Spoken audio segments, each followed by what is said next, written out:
तो यहाँ आज डीसी न्यूज़ इंडिया की टीम मौजूद है। हमारे साथ एशियन गेम्स के इंडिया को रिप्रेजेंट करने वाले रेफरी है। सर नमस्कार, आपका सबसे पहले डीसी न्यूज़ इंडिया पर स्वागत है। धन्यवाद आपका।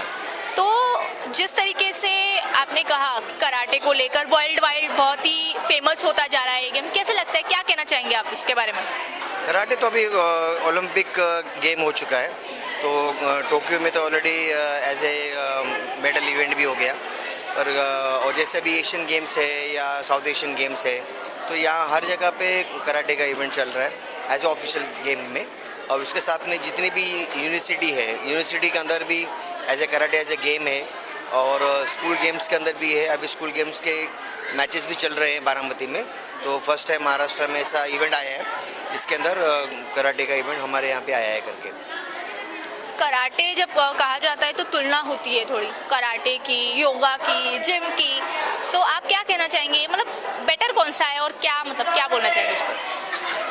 देखिए, जब तक कोई व्यक्ति तीनों चीज़ों में एक्सपीरियंस ना कर ले, वो उसके अंदर डिफ्रेंशिएट नहीं कर सकता है। तो मैंने तीनों भी किया हुआ हूँ, सब अपने अपने जगह पे ठीक है, एक एज के हिसाब से। और पर कराटे एक ऐसा गेम है कि जहाँ पर गेम तो अभी बना है ट्रेडिशनल, जैसे राजेश हमारे साथ में है, तो ये इन्होंने ट्रेडिशनली किया हुआ है। अभी यहाँ भी इवेंट चल रहा है, ट्रेडिशनल इवेंट ही चल रहा है।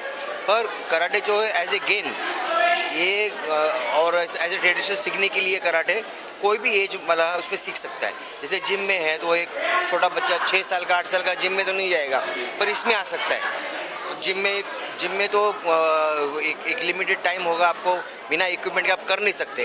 पर कराटे में ऐसा नहीं, कराटे में आप कहीं भी, आपके पास कुछ ट्रैक पैंट है या लूज क्लोथ्स है, उस पर आप कर सकते हैं। आप कराटे के बहुत सारे स्टैंजास होते हैं, लेवल्स होते हैं, उसके बारे में ज़रा बताएंगे हमारे दर्शकों को? कराटे के जो लेवल से एग्जामिनेशन का लेवल होता है, जैसे स्कूल में फर्स्ट स्टैंडर्ड से लेकर 10th स्टैंडर्ड तक होता है, इसी तरह से हम लोग वहाँ पे फर्स्ट से 10 तक गिनते हैं, यहाँ पे उल्टा गिनते हैं 10, 9, 8, 7, 6, 5, 4, 3, 2, 1। और उसके बाद में फिर से वो स्टार्ट करते हैं फर्स्ट, फिर डिग्री स्टार्ट होता है, फर्स्ट डिग्री ऐसा। तो इसमें ऐसा माना जाता है कि वाइट बेल्ट से स्टार्ट होता है, जब वो ब्लैक बेल्ट होता है तो उसका ब्लैक का कलर धीरे धीरे अपने आप वाइट होने लगता है, तो फिर से वो वापस उसका सर्कल तब जाके पूरा होता है। एंड आप आने वाले यूथ को क्या बोलना चाहेंगे जो कराटे में बहुत ज़्यादा इंटरेस्टेड है? अभी फ़िलहाल मैं जब जैसे देख पा रही हूँ यहाँ पर बच्चे इतने सारे हैं, अडल्ट भी हैं, बूढ़े भी हैं, तो बहुत सारे लोग इस गेम से जुड़ते हैं, क्या कहना चाहेंगे उस पर? पहले तो मैं आपकी भाई एक बात का काटना चाहूँगा कि बूढ़ा कोई नहीं है यहाँ पे। अगर बूढ़ा होता तो यहाँ प्रैक्टिस करने नहीं आता।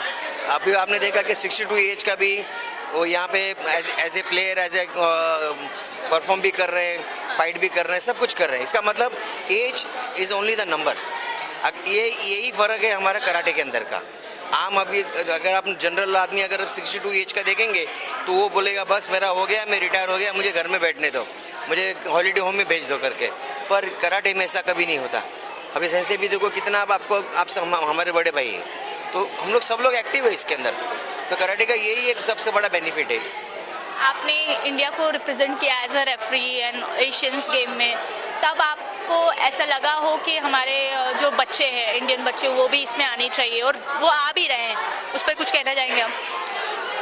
देखिए, जितने भी गेम्स हो रहे हैं सब में हमारा परफॉर्मेंस अभी धीरे धीरे आगे बढ़ रहा है। जैसे वर्ल्ड कराटे का जो प्रीमियर लीग होता है, उसके अंदर इंडिया में ऑलरेडी गोल्ड मेडल आ चुका है। रिसेंटली लास्ट मंथ में हमारे पास उसका ब्रॉन्ज मेडल भी आ चुका है, सिल्वर भी आ चुका है उसके अंदर।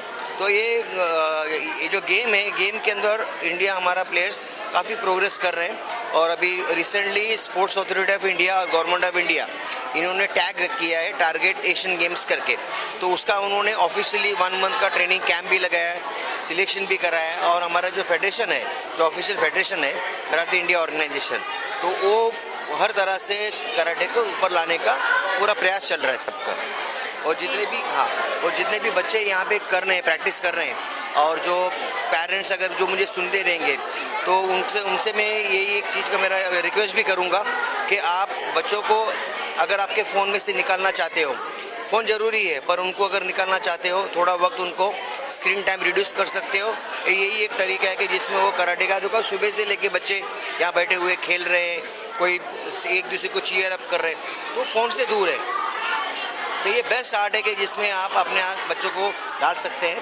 और स्पेशली जितनी भी हमारी बेटियां हैं उनको, अभी तो उनका ज़माना है, फ़िलहाल तो ये ज़माना अभी बेटियों का है, तो अगर इसको सीखें तो और ज़्यादा अच्छा होगा। और जहाँ तक मैं जानता हूँ कि जैसे राजेश टक्कर हमारे बड़ी भाई है, इन्होंने काफ़ी प्रोजेक्ट भी ऐसा किया हुआ है अलग अलग क्लब के, जैसे रोटरी क्लब हुआ या लायंस क्लब, जहाँ भी है मुंबई के अंदर स्पेशली, और ऑल ओवर इंडिया तो ब्रांचेस इनके हैं।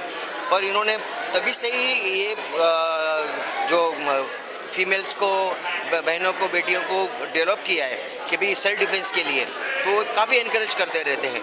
और इनका मैं काफ़ी साल पहले एक प्रोग्राम अटेंड किया था, उनका जब भी डेमोस्ट्रेशन था, तो उसमें एक बड़ा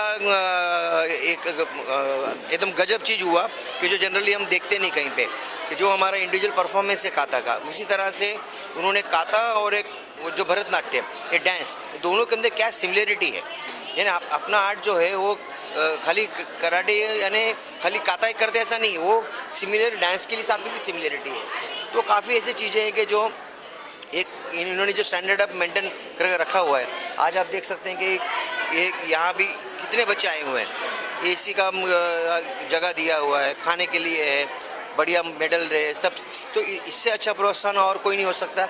और बच्चों के लिए एक एनकरेजमेंट है कि जिससे वो सीखकर आगे की तरफ आगे बढ़ सकते हैं।